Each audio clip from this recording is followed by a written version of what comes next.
परमेश्वर ऐसे लोगों को ढूंढता है। हो क्या रहा है मैं आपको बताता हूं। दो पावर्स काम कर रही है, एक परमेश्वर की और एक शैतान की। शैतान की पावर काम कर रही इसके लिए कि लोग मरे, उनके जीवनों से चुराया जाए, उनकी सेहत को घात किया जाए, नष्ट किया जाए। और परमेश्वर काम कर रहा है कि मैं जीवन देने के लिए आया और बहुतायत का जीवन देने के लिए आया। अब होगा कैसे? परमेश्वर ये चाहता है कि उसके गवाह खड़े हों जो ये बताएं कि परमेश्वर ने मेरी जिंदगी में ये काम किया, जैसे मैं उसका गवाह हूं, हां, कि मेरी लाइफ में परमेश्वर ने ये किया। परमेश्वर ये चाहता है कि एक बंदा ऐसा उठे जो उसके साथ रिश्तों को कायम करके उसके वचनों को एग्जैक्ट फॉलो करे, मौसम कोई भी हो, वो दुखों का हो, सुखों का हो। कितने मेरी बात को समझ रहे हैं? परमेश्वर की यह इच्छा है कि आप उसके साथ बैठें, वो आपको अपने भेदों को बताए और फिर आपको वो इतना ब्लेस करे कि लोग ये समझ सकें कि परमेश्वर ने इसे ब्लेस किया क्योंकि इसने परमेश्वर के वचनों को फॉलो किया। तभी तो लोग शैतान के जो सताए हुए बच पाएंगे, हाँ या ना?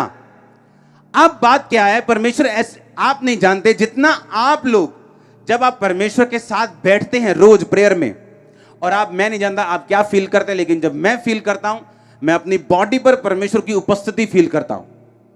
एक तो वो हमारे अंदर है ही है, लेकिन जब प्रार्थना के बाद आप बाहर आते हैं, आपकी बॉडी पर आप परमेश्वर की प्रेजेंस को फील करते हैं। कंप्लीट बॉडी पे आपको मालूम होता कि पावर और प्रेजेंस परमेश्वर की आप फील कर पा रहे हैं। कितने मेरी बात को समझ रहे हैं? अब बात यह है कि परमेश्वर ऐसा क्यों चाहते हैं। आप जानते हैं, जब आप परमेश्वर की प्रेजेंस में जाते हैं, आप भी फेथ में, विश्वास में और सामर्थ में, और एकदम से आपकी लाइफ चेंज होकर आप ऐसा फील करते हैं, और फिर आप जाना चाहते हैं परमेश्वर की प्रेजेंस में।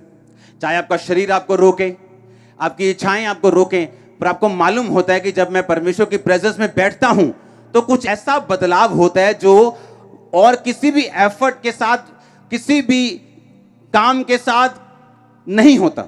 आप जानते हैं, इससे उल्टा परमेश्वर क्या करता है? जितना आप परमेश्वर के पास जाना चाहते हैं, उतने उससे लाख गुना ज्यादा परमेश्वर चाहता है कि आप उसके पास आएं। आपको मालूम, जब आप परमेश्वर के पास आते हैं ना, तो ये परमेश्वर के लिए बेस्ट चीज है। उसको बाइबल कहती है, उसको धन्यवाद का बलिदान चढ़ा। आमीन। जैसे ही आप परमेश्वर के पास जाते हैं, परमेश्वर का आत्मा आनंदित रहता है, क्योंकि उसने इसी के लिए आपको बनाया था। पता है कि नहीं पता? आदम बनाने का मकसद क्या था? कि परमेश्वर कहता, मैं अपनी महिमा अब खुद नहीं कर सकता। हां, वो अपनी महिमा खुद कैसे करे? उसने कहा, मैं एक इंसान को बनाऊंगा जो मेरे जैसा होगा और जो मेरी महिमा करेगा। ये आपका असल मकसद था आपके बनाए जाने का। ठीक है? अब आप सोचो, हम बर्तना च भांडिया टिंडिया च चले गए, आप समझ आ रही कि नहीं? और जो असली मकसद था वो खत्म हो गया, और इसीलिए असली ब्लेसिंग्स भी नहीं है, असली शांति भी नहीं है, हर टाइम बेचैनी। उसका कारण यही। क्यों? परमेश्वर ने हमें बनाया कि हम उसके साथ बैठ सकें, उसकी महिमा कर सकें, उसकी तारीफ कर सकें, उसके साथ समय बिता सकें। आज जब वही टाइम आप वापस लेके आते हैं, आदम वाला, कि आदम ने पाप करके खो दिया था, आपने यीशु मसीह में वो टाइम वापस लेके आए और आप फिर यीशु मसीह के साथ समय व्यतीत करना आपने शुरू किया। बाइबल कहती, आदम के लिए परमेश्वर ने सभी वस्तुएं पहले से बनाई थी। ऐसा नहीं किया, आदम बना दिया, अच्छा इन्हों साइकिल भी चाहिए था, अच्छा साइकिल बना देने, अच्छा इन्हों एक भांडे भी चाहिए, चलो भांडे बना देने। नो, उसने क्या कहा? कहता उसने सब वस्तुओं को बनाकर आखिर में आदम को गूंथा और बनाया, और उसकी पसली से औरत को बनाया। यानी जैसे ही आप परमेश्वर के प्राइम पर्पस को, यानी जो मेन मकसद है बनाने का आपको, उसे पूरा करेंगे, वो सब वस्तुएं जो आपके लिए बनाई गई अपने आप आनी शुरू होंगी। आज सेवा में हर कोई बरकत चाहता है, लेकिन नहीं पा पाता।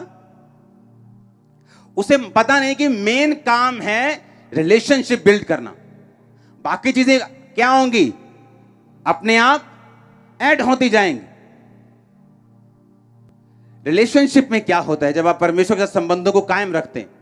हर बंदा बड़ी चर्च के लिए नहीं चुना जाता, हर बंदा मेन पास्टर होने के लिए नहीं चुना जाता। हर बंदे की अलग अलग परमेश्वर की कॉलिंग है।